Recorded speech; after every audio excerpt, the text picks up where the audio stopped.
Meus coleguinhas, bem-vindo a mais uma aula de ciências no 7º ano. Como é meu nome? Professor Silvio Santos, é isso aí, tá bom?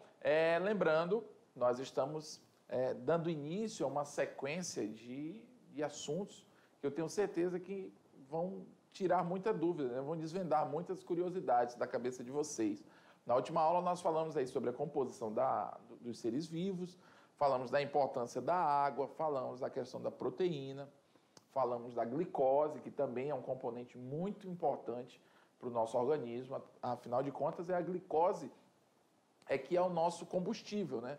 Sem glicose, o nosso corpo não funciona, pessoal, tá bom? Por isso que não é bom a pessoa ficar sem se alimentar, porque é o alimento que traz a glicose para o nosso organismo. Então, se a pessoa está sem se alimentar direito, ou ela está, por algum motivo, sem apetite, é uma coisa que é bom a gente evitar, é bom a gente incentivar que ela se alimente. Por quê? Porque a alimentação é que faz a gente parar em pé, né? De saco vazio não para em pé. E vimos aí também que no nosso organismo existe a presença de 2 ácidos nucleicos, que são o DNA e o RNA, tá bom? Tudo isso isso e mais algumas outras coisas a gente abordou na última aula. E nessa aula agora, o professor Silvio Santos está aqui com vocês, mais uma vez, joga na tela, vamos ver o que é. Aula 2, professor Silvio José Menezes, né? Dos Santos, no caso aí está Silvio José Santos Menezes, está trocado, mas tudo bem. Vamos lá. Características das células. Opa, deixa eu ver aqui. Características das células, a gente vai estar abordando. Na última aula, eu lembro que eu falei sobre, na última slide eu falei sobre a questão das células procariontes e células eucariontes. As células procariontes, é importante frisar bem isso aqui. As células eucariontes, elas são células mais evoluídas. Portanto, têm mais estruturas do que a outra célula, tá? E ela possui uma coisa que diferencia fatalmente ela da outra célula, que é a presença do núcleo, a presença de membrana carioteca, né? Por que eu estou falando essas duas coisas, carioteca e o núcleo? Porque o núcleo é formado pela membrana carioteca. Logo, se uma célula tem carioteca, sinal que ela tem núcleo, tá bom? Essas são as células eucariontes. As células procariontes são as células mais antigas, mais primitivas, não são tão evoluídas. E elas não possuem núcleo, tá bom? Mas não confundam. Quando eu digo que uma célula não tem núcleo, não quer dizer que ela não tem material genético, tá? Ela tem. Só que na procarionte, esse material genético fica disperso no espaço celular, dentro, né? No citoplasma, que a gente diz.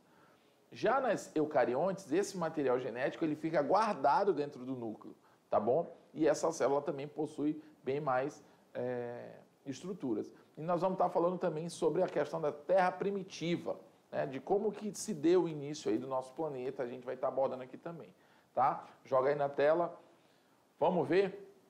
Então, Terra primitiva, estruturas celulares. Bom, dando início aí, vamos por partes, né? Primeiro vamos dar uma falada aqui sobre a questão da origem da vida. Essa imagem, ela remete muito o período, né, do planeta muito antigo, na época em que não existiam seres vivos. Mas ele já está uma paisagem um tanto familiar para a gente, ou seja, é de um determinado tempo para frente, né? Claro que quando surgiu o planeta, isso aqui não existia. Por mais que isso aqui seja muito rude, muito grosseiro ainda do ambiente, mas isso aqui já está bem melhor do que no início mesmo do planeta, tá bom? Lá depois do Big Bang. Então, o que acontece? A gente percebe aqui muitos vulcões, né? Água, né? O próprio vapor de água aqui, ó. A gente consegue perceber uma fumaça, o magma que escorre desse vulcão, né? Vindo para onde? No ambiente aquático, isso gerando vapor de água. Então, a gente pode crer que tinha o quê? H2O, que é nada mais do que a água, né? H2O, mas em que forma? muito vapor de água na atmosfera. Claro, tinha formação dos oceanos, os oceanos primitivos ainda se formando, e muito vapor de água na atmosfera. Por que esse vapor? Porque como a Terra era muito quente, então as temperaturas eram elevadas, então essa água evaporava, então tinha muita água suspensa, tá bom? Na atmosfera. Tinha também muito metano na atmosfera, muita amônia e muito gás carbônico, tá bom? Então, são elementos que ainda, só a presença deles, ainda não propiciava a presença de vida. E vocês percebem que não tem a presença aqui de quê? Do famoso oxigênio, na forma respirável, digamos assim. Ah, professor, mas tem H2O e tem um CO2, está ali o oxigênio. Ele tinha mais associado, entendeu? Ele tinha associado a outras moléculas, mas não existia o oxigênio livre. Isso veio acontecer com o passar do tempo, com a chegada de seres procariontes, fotossintetizantes, que a gente vai estar vendo mais para frente, tá bom? Então, nesse ambiente que a gente está vendo aqui, não tinha como ter um ser vivo, né, perambulando aí por essas regiões aí do planeta. E vocês conseguem perceber aqui agora que apareceu um nomezinho chamado coacervados. O que são coacervados? Vocês percebem que ele está num ambiente aquático, né?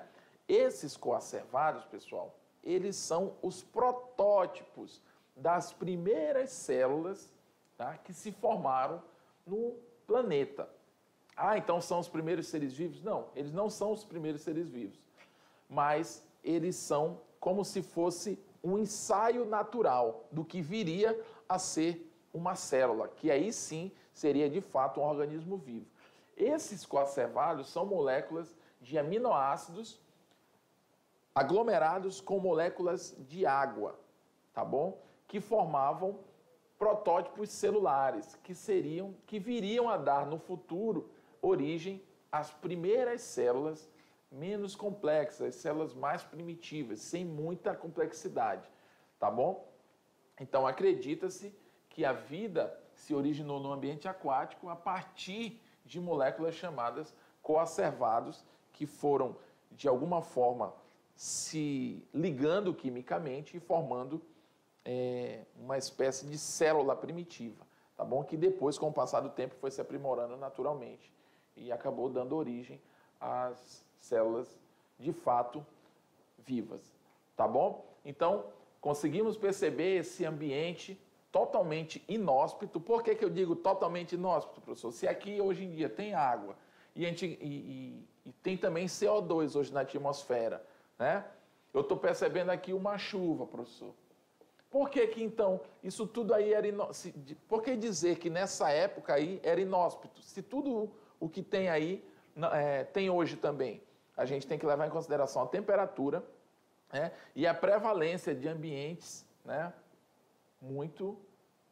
ambientes vulcânicos, regiões de muito difícil acesso, digamos assim, tá bom? Então, isso conturbava. E também a grande quantidade de amônia e metano na atmosfera, que são gases, o quê? Muito tóxicos para a nossa sobrevivência, além da ausência do oxigênio. Então, alguns fatores fazem esse ambiente antigo, né, da Terra primitiva ser parecido com o nosso de hoje. Mas assim como existem fatores parecidos, existem também aqueles fatores que impossibilitavam a vida naquela época, tá bom? E guardem esse nomezinho aqui, coacervados, tá? Bom, o que são coacervados? São aglomerados de proteínas envolvidos por moléculas de água. Eles eram seres vivos? Não, não eram seres vivos. Ah, quem foram os primeiros seres vivos? Foram os coacervados? Não, pessoal, eles não eram seres vivos. Eles eram apenas protótipos naturais de células. Como assim, professor? É como se fosse um tipo de esquema primitivo do que viria a se formar, do que viria a dar origem às células, tá bom? Só que isso aconteceu naturalmente. É como se fosse uma arquitetura da natureza, preparando, né, ensaiando para a formação dos primeiros seres vivos. os antecessores moleculares das primeiras formas de vida na Terra, tá? Então, os coacervados, eles foram os antecessores, molecularmente falando, eles são aquelas moléculas que viriam a ganhar vida, né, depois de um determinado período, mas eles por si só não eram seres vivos. Mas eles já apresentavam estruturas necessárias para o acontecimento de uma vida, tá bom? Então, temos aqui uma frase que eu falei na última aula, né? Eu falei também sobre essa frase aqui, ó. A célula, ela é a unidade fundamental de um organismo. Como assim, professor? O que eu quero dizer é o seguinte, pessoal. Não interessa, tá?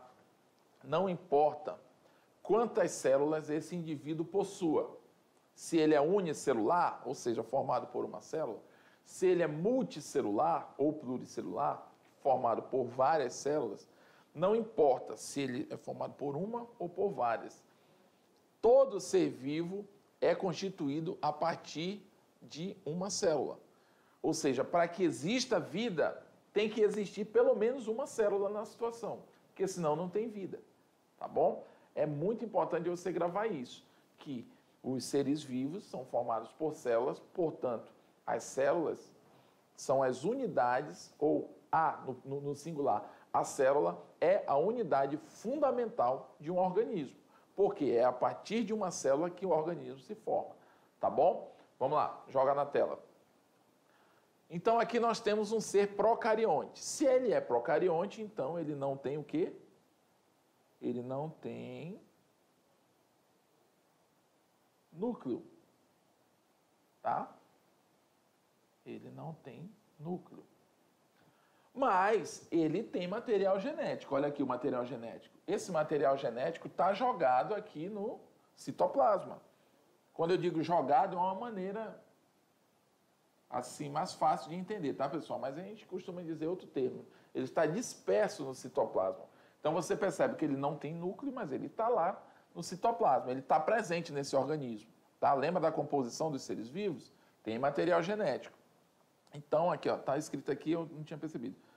Ausência de núcleo, ou seja, os seres procariontes não possuem núcleo. Uma coisa também que a gente percebe aqui nos seres procariontes é a parede celular. Tá?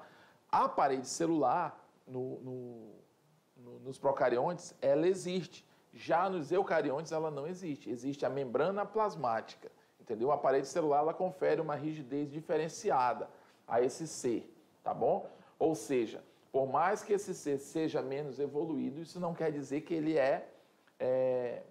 que ele não seja importante, né? A gente entender sobre ele, até porque as bactérias, né, que são os seres procariontes, elas causam doenças, elas são usadas economicamente, elas têm funções ecológicas, então elas são muito importantes para que a gente entenda sobre elas, para que a gente consiga extrair de alguma forma a convivência no meio com esses seres vivos, que são os procariontes, tá? Já nos seres eucariontes, ó, você consegue perceber aqui que não é a parede celular.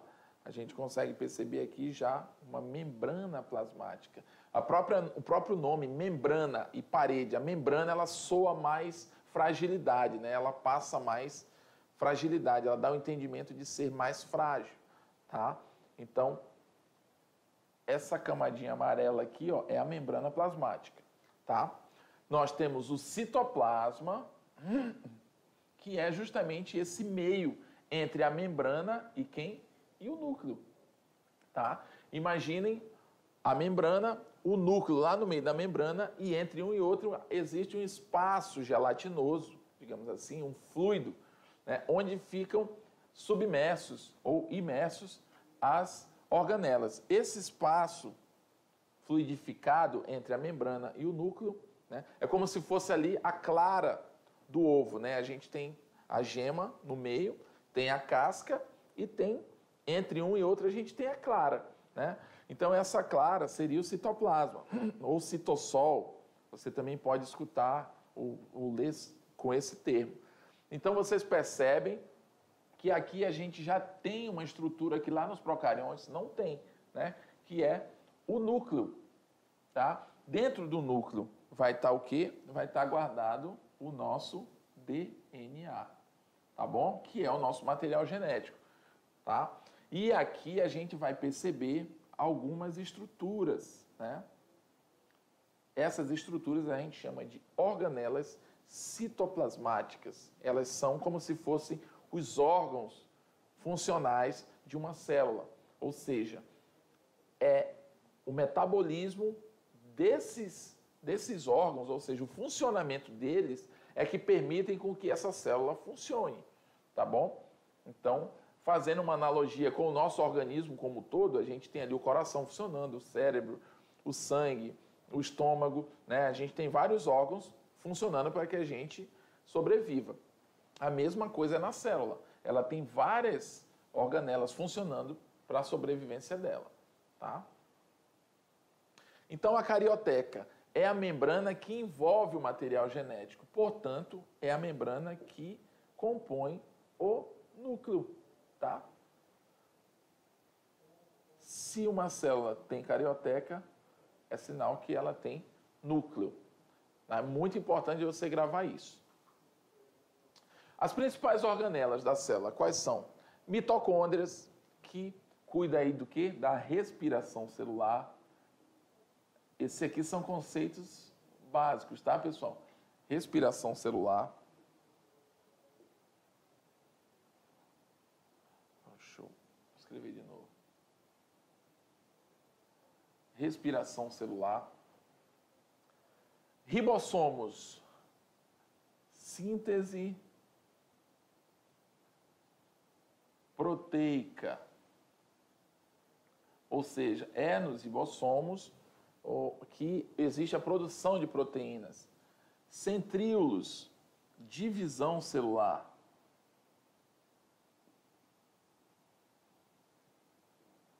Lisossomos, digestão celular.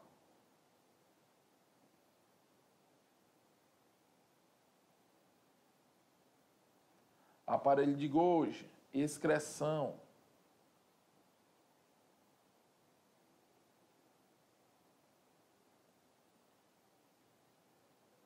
Retículo endoplasmático, liso e rugoso. De uma certa forma, também produção de proteínas e lipídios, né? Que está pequeno. E o peroxissomo também, podemos dizer, limpeza celular. Tá? Opa, limpeza celular. Então, não são só essas organelas, tá, pessoal? Mas as principais, né, que a gente pode estar listando aqui uma determinada ordem, digamos assim, de funções realizadas por essas organelas, elas são muito importantes, né, dentro dessa ordem. A mitocôndria, principalmente, né, que ela é onde é produzida a energia. É lá que a glicose, lembra daquela glicose, o açúcar que eu falei que funciona como nosso combustível? É no processo de respiração celular que acontece no interior das mitocôndrias, é que é gerado toda a energia que a gente usa. É lá que a glicose vai se transformar, de alguma forma, em energia, tá bom? Então, essas são algumas organelas. Então, aqui a gente vê mais ou menos como elas estão dispostas, tá? Na célula. Então, a gente tem, como eu falei, os ribossomos, ligados aqui ao retículo endoplasmático, né? O citoplasma, que é o fluido gelatinoso, que eu falei. Nós temos centríolos, temos aqui as mitocôndrias, enfim, tá? Essa imagem ela vai ilustrar. E aqui no meio a gente vai ter o DNA. Ah, e o RNA, professor?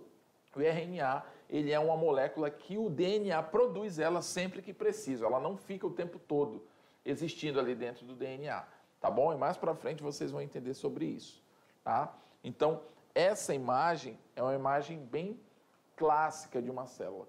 Então, pessoal, segunda aula, a gente viu aí alguns componentes e diferença, né, entre uma célula e outra, procarionte e eucarionte, tá bom? Agora, faça a atividade direitinho, preste atenção, se for o caso, reassiste a aula de novo. Eu tenho certeza que você vai encontrar todas as respostas aí para a nossa atividade. Valeu? Vamos lá!